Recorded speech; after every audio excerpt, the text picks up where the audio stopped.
Welcome to Stellar Sisters, the podcast where cosmic wisdom meets soul-enriching conversation. We explore astrology, human design, and the unique blueprint of your soul, helping you understand yourself on a deeper level. Consider this your permission slip to embrace the magic of being authentically you. Let's begin. Hello, and welcome back to another episode of Stellar Sisters podcast. Today's episode, we are diving into all things diet in human design. So, if you didn't know, your human design can tell you about how and what and where you're supposed to eat and how you're supposed to eat it. And it's very interesting. And Sydney's going to give us a taste. I didn't even mean to say taste, but that's the perfect word of what all of the different diets are in human design. Um, so we're going to dive into that in a little bit, but before we get into that, we are in this pre-Mercury retrograde shadow period still. By the time this comes out, Mercury will actually be retrograde, but there are already a lot of things coming up that are very Mercury retrograde-y. So, um, what have you been noticing, Sydney, and what's been coming up for you? Um, for me, just specifically with work, I have a part-time job where I talk to people about an adult piano program. And for me, there's been a lot of scheduling issues or just people not showing up or booking multiple calls and just miscommunications. And just I'll go through a couple things on the call and then they're asking me a question about something I just answered, 3 minutes ago, just stuff like that. It's just like those little communication glitches have been happening like left and right. Mm. Um, yeah, that's really showing up for me right now in the shadow period. And that happens like clockwork for you, like every It Mercury. does. It happens. This particular thing happens every time, every Mercury retrograde, every shadow. I feel like it's just tough. I have difficult communication days with, obviously people I work with, but then also just my partner, things in my life. I just feel like I have tough communication days during Mercury retrograde. Mm-hmm. Yeah, Yeah. it is. It's so true. And my partner works in tech, and it seems like every Mercury retrograde, they have this like new big project that they're launching.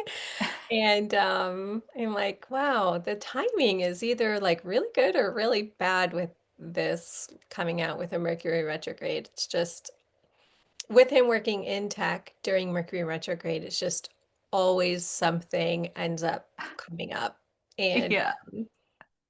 I feel like IT department should have like a schedule and like know when Mercury retrograde is and when it's starting Yes. and when it's ending because it would um really help them, I think, put the pieces together about Yeah. that. But one thing that I've been seeing come up with Mercury retrograde is so we released the Mercury retrograde episode.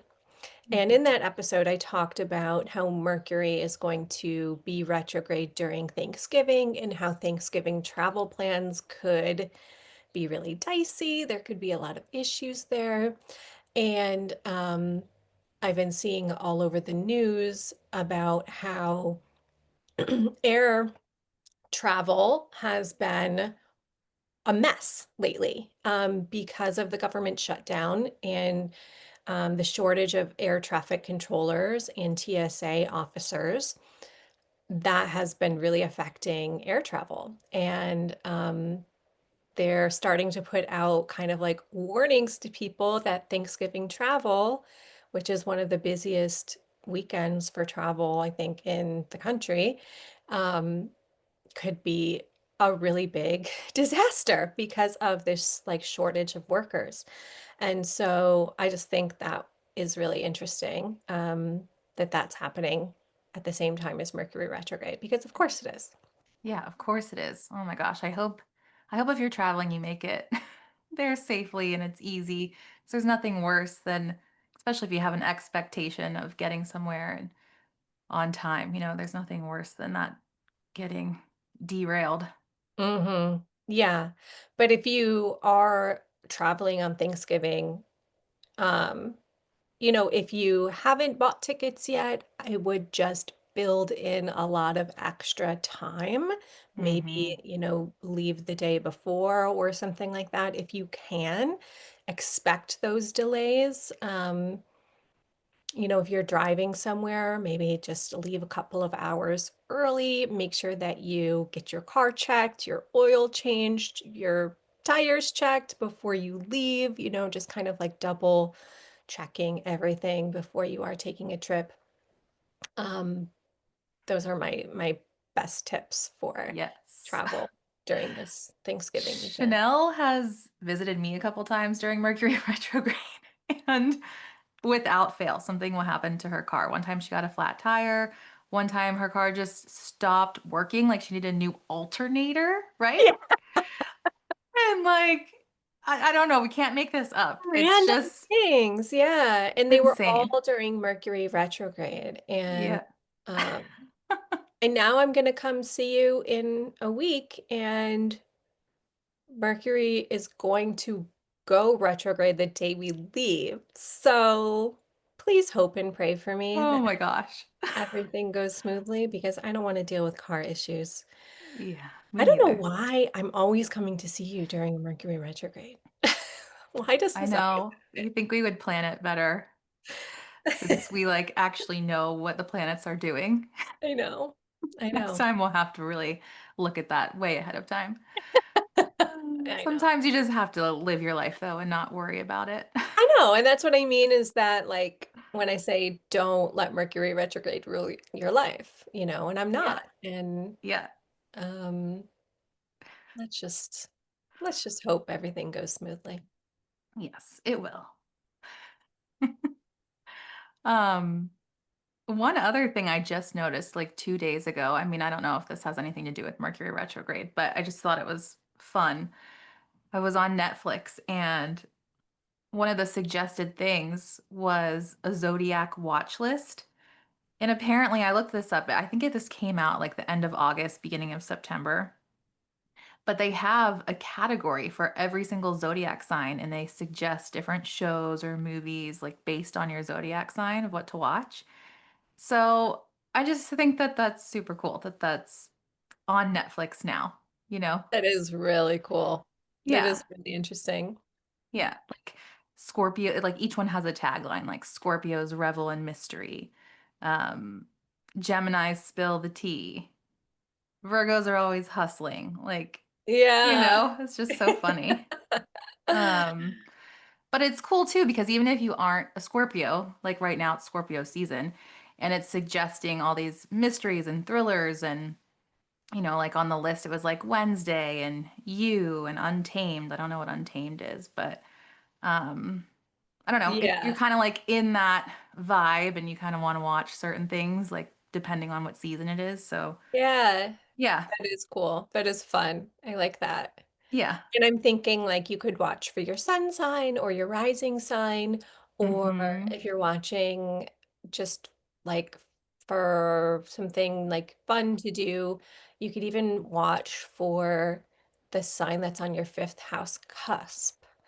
'Cause Mm. the fifth house is, the house of play and fun and leisure. And so you could check out what's under like that sign. So my fifth house is Taurus, so I might like look at the Taurus ones. I don't know. It's just Cool. Yeah, I love that.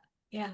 The Aquarius one, which is my sun sign and my fifth house, that's like Aquarians are otherworldly, and it's like every alien show and movie ever. Yeah. Which I like that stuff, but like I don't want to be watching it all the time? Yeah. Yeah. The conspiracy theory Yeah. documentaries, things like Yep. that probably are Yeah. under Aquarius. Exactly. Yeah. It's just cool to look at and play around with. Yeah. Yeah. Anything else that you've noticed or that's going on? Um, no, I not that I can think of right now, but I am really excited to get into this episode about the diets in human design. Um, because I feel like I say this about everything with human design, but like learning my diet has been so validating and interesting to me. And but I really only know about my own, really, Hmm. just a little bit. So I am curious about the rest of them and to look into everybody else that I know and figure out what their diet is and if that makes sense for them because mine definitely makes sense for me. Yeah. And I mean, with diet, sometimes it doesn't resonate with you right away, and that's okay. Hmm. Um, and they always say, in human design to follow your strategy and authority first. If your strategy and authority is not wanting to follow your specific diet, then that's okay. You don't have to experiment with it for now. Um, but, if it sounds like something you want to try out, you can. And you don't have to like abide by it. It's not a strict rule. You can try it out for one meal, a couple days a week. It doesn't have to be like this thing that you start doing all of the time and it's like the only way to eat. Yeah. Yeah, Um, like mine is the hot thirst. And mhm. that means like I do best with warm or hot foods, but that doesn't mean that I don't eat and enjoy ice cream when I want to. Right, exactly. And Yeah. same with like I'm the opposite. I'm cold thirst. And yes, I mean one thing that's constant for me is ice in my water. I love that. But Which like I know I'm we've talked about before, and that yeah, is literally something that I never ever want. I know. But like I'm not eating every meal cold and like I definitely like having a warm meal and my warm coffee and hot chocolate or tea. So, Yeah. So yeah. the diet is what? How your body like best digests food or Yes, yeah, exactly. So in human design, it's called your diet or determination is what it's called. And it's how you're designed to take in information and nourishment and energy really in the most aligned way. So it's how your body best digests food and information. okay. Um, yeah. And um, Yeah, so it's not just about food. It's about right. how you digest everything, basically. Yes. Yeah. And where you find this on your chart, if you go to our website and generate your chart, I have it so it'll tell you what your diet is. Some charts won't tell you exactly what your diet is, but it'll tell you down, I think it's either in the middle or the right-hand side in the bottom where all the text is. But it has to do with the arrows that are up around the head center of the body graph. And the diet and determination arrow is the top left arrow that you see on your chart. And it can either be pointing left or right. And just in general, if you have a left facing arrow, it just means it's a bit more active. So it's like a more structured digestion. And you thrive more on consistency, routine, repetition. Your body likes predictability with how it takes in information or digests food. And you can kind of have like your go to foods, that you're just happy to eat. Um, and then if it's right facing, it's more receptive or passive, and you have more of a flexible digestion, thrive more on flow, variety, and kind of being more spontaneous, I guess, kind of a less of a structure. And people with a right facing arrow can even feel like they don't need as much food as someone with a left facing arrow. It can sometimes be more supportive just to kind of have a lot of lighter meals during the day, kind of be more snacky, whereas a left facing arrow can thrive more on like bigger balanced meals, like less of them. I'm sorry. The right facing arrow is less food in general, but the left facing arrow can have like three big meals throughout the day. Does that make sense? Okay, yeah. Okay. All right. Um, so there's 6 different diets, and then each diet can either be left or right facing. So technically there's 12 different things that, somebody could have. Um, Okay. yeah. And I'm going to go through all of them, but just it's kind of like a broad overview of each type. So just know there's more to say about each one. Um, there's just a lot of them. So I just want to give you guys a little bit of each one so you can kind of get a feel for them.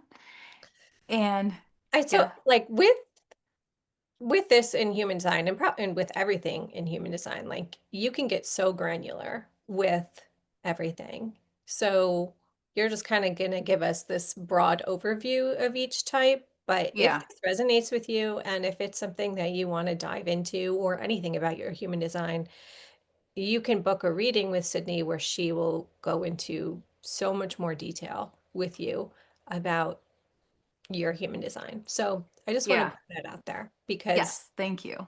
human design gives you so much information that it's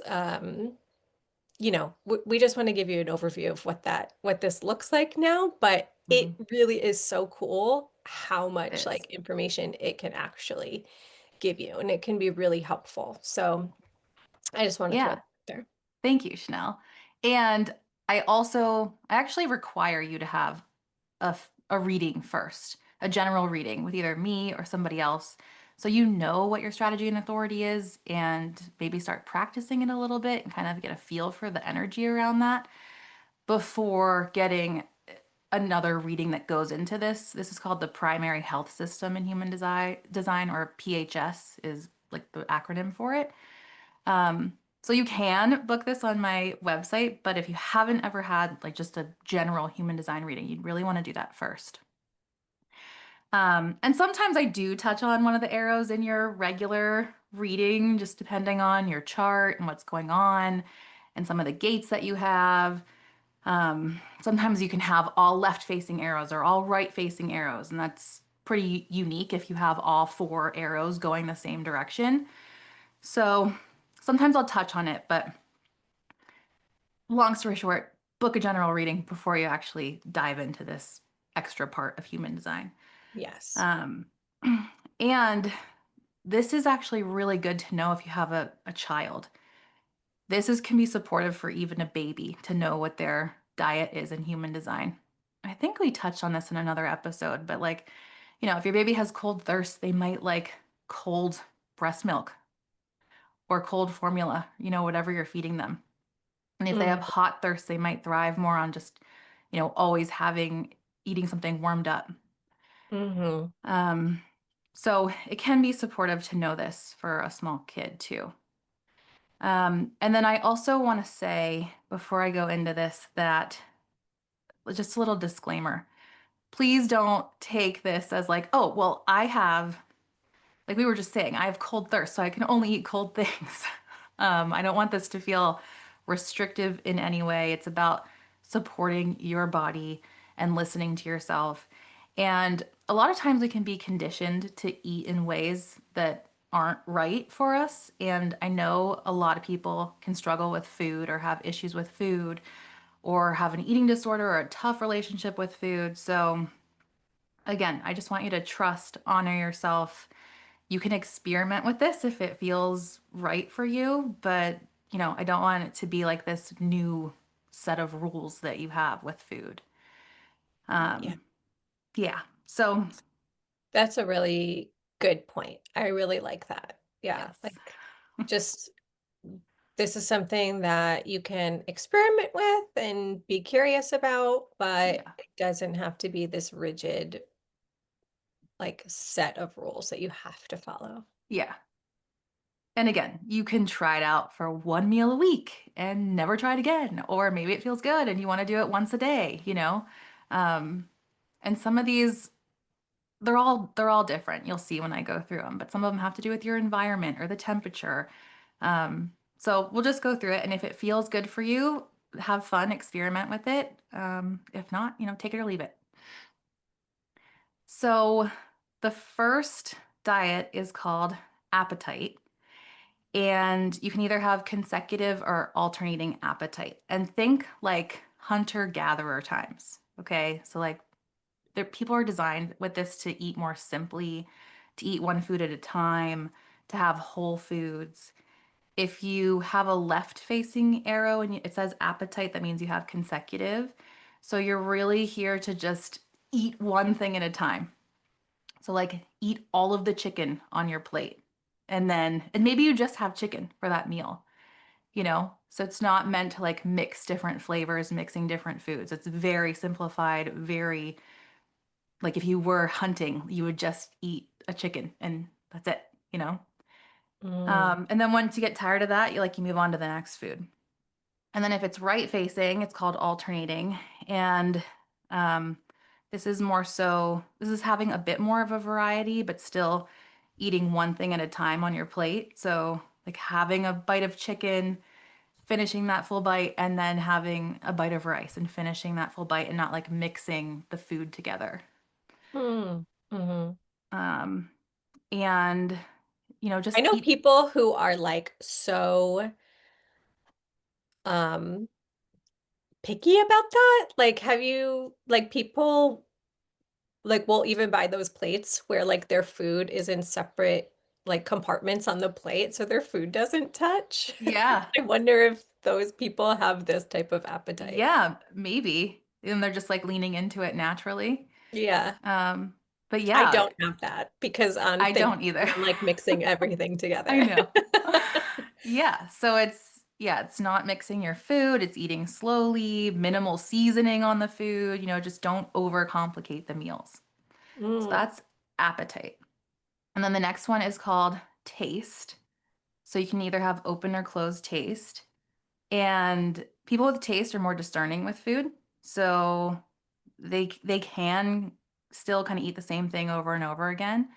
And they're designed to eat more seasonally. I kind of love this that they can eat like that's what they're designed to do is just eat more seasonally, local produce, and then kind of naturally move on to the next food over time.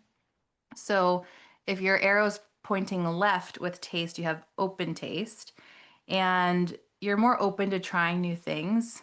But it's still, it's supportive to eat seasonally, eat the same thing day after day, and change something new on your own terms. My daughter has this one, open taste, and she does this. Like she will be into just like strawberries and like be eating them, and then all of a sudden she doesn't want strawberries, and she's like on to the next food, that feels supportive for her.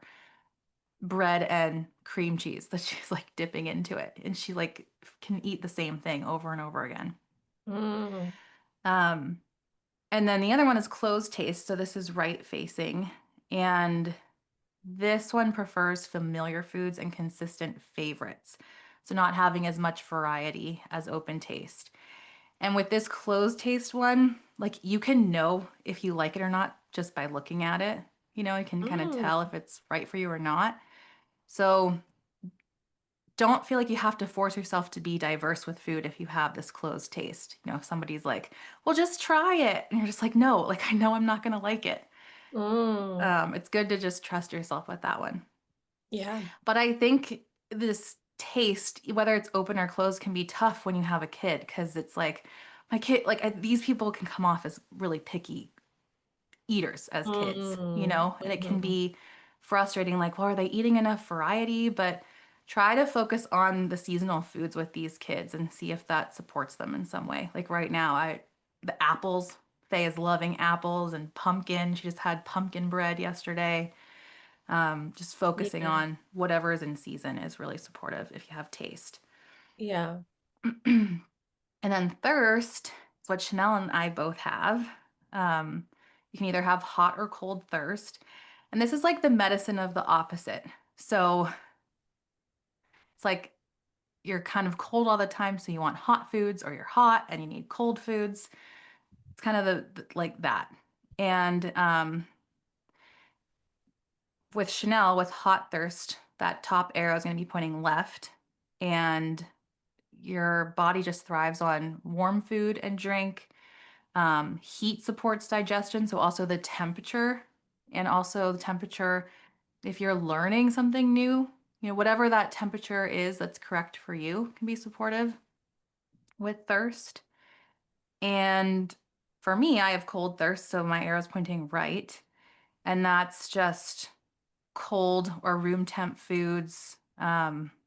Cold water helps with clarity for cold thirst. Hmm. Crudité platters, that kind of thing. Um, but it's really the temperature too, rather than the ingredients, just keep it simple. And I think thirst people, it's important for you to stay hydrated too. If you Mm, have hmm. thirst. Yeah. I know there's like a big debate on like if you're a cold water person or if you're a room temp water person. And obviously I am a room temp water person. Like I don't only want cold water if I'm like if it's summertime, if it's hot, if I'm outside, then I'll want like a cold drink. But other than that, I'm like a room temp person, or in the winter, I love tea and like hot tea. Yeah. Um, that feels really supportive to me too. So I wonder, I'm sure if you looked at the people that like have the debate over like room temp or cold water, I wonder if they would be like hot and cold thirst. That's interesting. Yeah, I wonder too. Let us know if your diet feels supportive to you, because I would Yeah. love to know. Um, but yeah, I But mean, go yeah, ahead. sorry, I will say about like having hot thirst, like when I really sit with it and think about it, like that is so true. I mean, the room temp water is a great example of that, but like I am always drinking like hot tea, or I remember like when I was at work and the like we would have a meeting and the conference room would be freezing cold. I would always have to like I would get a hot cup of tea and bring it in the room with me to kind of like warm me up and like drink that throughout because I didn't do Wow. well in like sitting in like a freezing cold conference room like that didn't feel good to me when I was at work, you know? That's so interesting. Yeah, yeah. So like when I really think about it and sit with it, it does make sense to me. And I think what threw me off about it at first was I feel like I can sometimes be someone who maybe runs a little hot, like I Hmm. feel hot, and like in the winter time or something like that, so that's why I was like, I don't know if that like totally resonates with me, but it actually does um when I really sit down and think about it. And I do prefer warm Too foods cold. over cold Yeah. foods for sure. Yeah. Yeah. Oh, I mean, I'm the opposite. And I resonate with it so much. Like you're saying you needed that warm cup of tea when you're in like a really cold meeting at work. Like if it's too hot when I'm working or trying to process information or learning, like I can't function, like it's just I'm so uncomfortable if I'm overheated. Yeah. Um yeah, like I would much rather be cold than hot any day. Do you like spicy foods? You're not a spicy No. person, right? No, can't handle it. Yeah. No. I Yeah. wish I could. My husband has hot thirst too, so we're opposites. And Yeah. he is always tries to add more spice to everything, and I'm just like, "It's did you put spice in this? It's way too hot." He's like, "Oh, really? Like I thought I got it right this time." Like it happens almost every time. So like now he'll just like make it mild and then he'll add extra spice to his own Yeah. portion. Yeah. But yeah, it's a struggle sometimes with hot and cold thirst together. Yeah. Because I'm not a huge spicy food person either. Like I just can't do it, but I feel like it would benefit me because I'm thinking about the Ayurvedic system, and Mm-hmm. it's like Vata, Pitta, and what's the other one? I can't think of it. Kafka? Kapha? Yeah, Yes. Kapha. You're right. And I think I'm very Kapha. And when I would look into that, it's like you would kind of benefit from the spicy foods to kind of like get you going. Mm, And I think that that would make sense with hot thirst, I feel like. mm-hmm. So I do try to incorporate that a little bit, like as much as I can, because again, I don't like a lot of heat, but Yeah. I do think that like it can be good for me to like get me going, but Mm-hmm. Yeah. get, like things moving and my digestion moving, you know. Yes. Does that make sense? Yeah. Yes, it does. It's supportive for your digestion to have the heat, Yeah. whereas it's more supportive for me to have the cold. Mm-hmm. So, moving on to the next one, it's called touch. And you can either have calm or nervous touch. And this is more about the environment that you're eating in. So, is it calm or is it stimulating? And calm touch is with the arrow pointing left. And if you have this, calm touch is what it sounds like. You eat best in quiet environments with no distractions, sitting still while you're eating. And then nervous touch is with the arrow pointing right. So this is about eating in an environment that has a lot of stimulation. So, like even eating while you're moving or having conversations. So, it's really just focusing on the environment, how stimulating or how calm it is impacts your digestion. Um, so, also with learning, if your kid has calm touch, you really want them to be in a quiet area while they're learning. But if your kid has nervous touch, it can be supportive for them to to learn somewhere that it's louder, and has more stimulation around. So that can be supportive to know. Yeah, that is Yeah. really interesting. Yeah.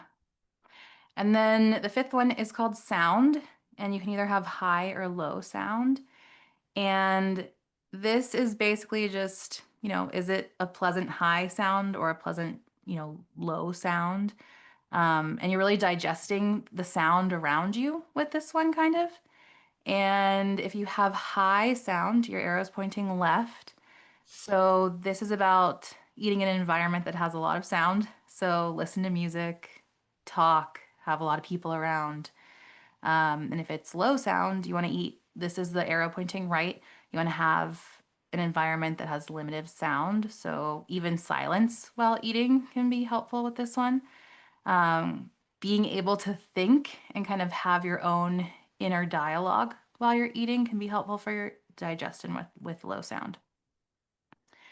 And then the last one is called light, and you can either have direct or indirect light. So this is basically eating during the day or eating at night. And it doesn't mean that you can only eat during the day or only eat at night, right? Direct light is the arrow pointing left. And this is supportive to eat in a bright area, natural light. Daylight really energizes your system. So eating bigger meals earlier during the day, maybe you have a bigger breakfast or a bigger lunch, and then you have a lighter dinner. That can be really supportive for you. And then the other one is called indirect light. So this arrow is pointing right. And with this one, it's more supportive to eat um, in darker, dimmer lighting. Um, Best to eat your biggest meal at dinner time rather than in the morning. Oh, And yeah, and just notice how the sunlight affects your appetite and your energy and kind of adjust that accordingly. And so I wonder if people who have light, I don't know if anybody in my, I don't think anybody in like my immediate family has this, but I just wonder if the people who have like um, indirect light, if they are more night owls, just in general, they like to be up later. Whereas like the direct people probably like to go to sleep earlier and like to be up earlier. I yeah, would assume. yeah, So that if you is have this, let me know. yeah. Yeah, are Um, there people who like to like do things at night or get things done like when yeah, everybody else is sleeping or something? right. I know there's some people who just are not productive unless it's like late at night, like their best work is done from like 11 to 2 a.m. you Yeah. know? Yeah. Um, I don't function that way, but I know there's people like that. So I wonder if this is their diet. Yeah. It is interesting. Yeah. Yeah, so that's kind of a broad overview of all the different diets and what they look like. Um, and again, try this as an experiment. It is not a rule. And you can kind of notice when your digestion feels easy, when you feel more grounded after meals, when your brain feels clear. And that's kind of like that magic of human design. It's like the observing yourself with this, and starting to have awareness around it. And always remember to use your strategy and authority first before experimenting with your diet. Like if your authority is telling you, like, I don't, that doesn't feel good for me right now, then don't experiment with it and wait. Hmm. Yeah. It is interesting. And so when it comes to the diets and digesting information, um, like you can, would this be like, you know, the best times or environments or to kind of like learn something new or like, you know, Yeah. I don't know. You know what I'm trying to say? Like, Yeah. So I think yeah. so like with the light, like we were just saying, it's more supportive for people with indirect light to, do their homework or work on a project when it's darker outside or not in like a really bright room, maybe dim the Yeah. lights a little bit. Yeah. Um, and like with somebody um, with sound, like my brother-in-law has this, and I just did a couples reading for him and my sister, and he has high sound. And for years, I'm always like, you're just like always in the club. Like he always has music on in the car. He always has like tech, like something upbeat in the car when we're driving. Like Yeah. he just loves having music on. He always has, when he's working, he has music on and like another screen on with like I don't know, the news or something that he's streaming for work, and then he's like working on a project. Like he has Yeah. that high sound, and he's like a perfect example. When I saw that he had that, I was like, this is so you. Like he's a Yeah. perfect example of someone who is productive and who does learn with all this high sound. Yeah. And my sister she has open taste. So like it doesn't have to do with her environment, but I know that she is more sensitive to sounds. So like Yeah. his family is big and they're always gathering. Like it is supportive for him to digest food like in a big family gathering, and have a lot of Mm, people talking and a lot of sound. Whereas my sister is mhm. like, not not like that and more sensitive to it. Yeah. But for him, it's really supportive to not only digest his food, but also learn and take in information. That's Um, so interesting. yeah, That. And yeah, something with like the appetite, would it make sense for them to kind of like, learn something new, like one thing at a time, like one step yes, at a time, like one process at a time? yes, exactly. Yeah, Mm, yeah. yeah. They're not going to be as good at multitasking, like Yeah.